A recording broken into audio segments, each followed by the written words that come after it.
the Taliban administration in Doha, conversations between the European Union and the Taliban administration or the regime in Afghanistan as to how they're going to take things forward.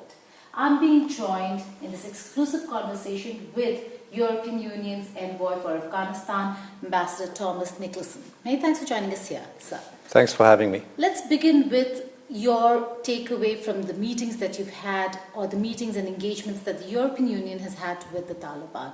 Where is it headed? So these were the first talks we had with representatives of the Taliban appointed interim government in Kabul, and we met them in Doha. We do not recognize the Taliban, as you know. We also made that clear in the meeting. What we wanted to talk to them about were what the European foreign ministers have defined as benchmarks for our engagement. Some call these principles. And these are basically 5 benchmarks. It's about an inclusive government. It's about preserving the gains made in Afghanistan over the last 20 years in terms of rights of women, girls, minorities. It's about what we call safe passage for Afghans under threat. It's about counter-terrorism, and it's about making sure that humanitarian assistance, which the Afghan people needs, that they have access to humanitarian assistance as it is provided. Let's start with the humanitarian assistance aspect, because that's a very important one. That's something that the European Union and the West is really focusing on. €1 billion pledge in terms of assistance, what that really is going to translate to in terms of a breakup, if you could just elaborate on the pledge. So there was a pledging conference in Geneva in September, organized by the UN Secretary General, and the Commission President Ursula von der Leyen made a pledge of up to €1 billion for Afghanistan and its neighbors. As the first parts of that package, we have now increased our humanitarian assistance from 50 million close to 60 million to 300 million, so basically 5-fold. We're also looking into providing what we call humanitarian plus assistance, because we have stopped all development assistance, which in the past largely went through trust funds, through the government, and that assistance has stopped. What we're now looking into is whether we can help sustain basic services, particularly education, health. Can we contribute to incentivize teachers, nurses, doctors, while channeling this through UN organizations, not through the government? And that would be up to another 250 million. So we're talking about roughly 600 million euros.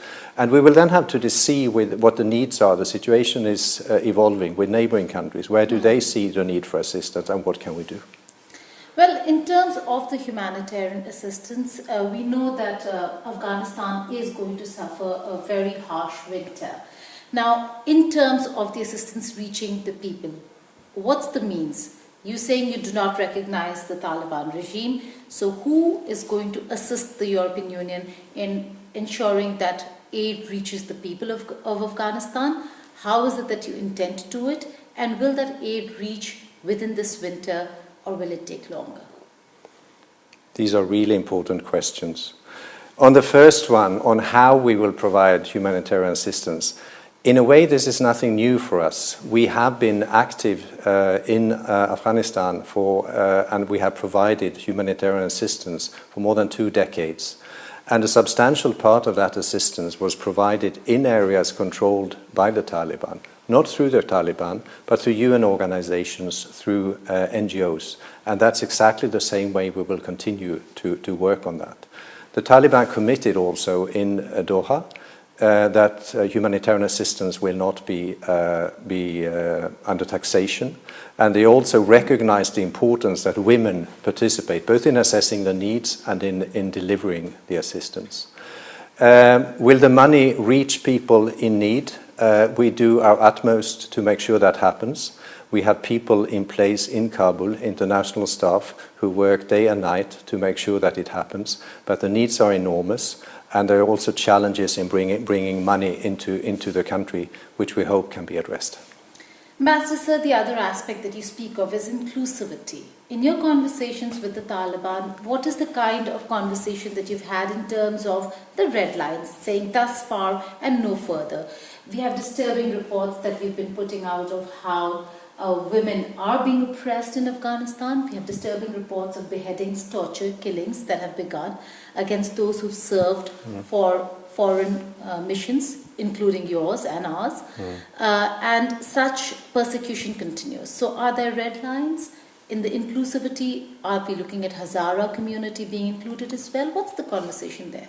So the conversation we had, I started by talking about their claim for recognition. And I said, you want to have international recognition, but it's at least equally important to have domestic recognition. And this is where inclusivity is so important. What we mean by inclusivity, and this may not be restricted, there may be more aspects, but what I have in mind and what I mentioned in the meeting was inclusivity in terms of ethnicity, in terms of various sects, in terms of political affiliation, and in terms of gender. What we have now is a government that is very largely composed of Pashtun, that is entirely composed of Taliban, and that is to a very large extent composed of Haqqani network Taliban, and there is not one single woman. So there's quite some work to be done to move into a truly inclusive government and a government that represents its people.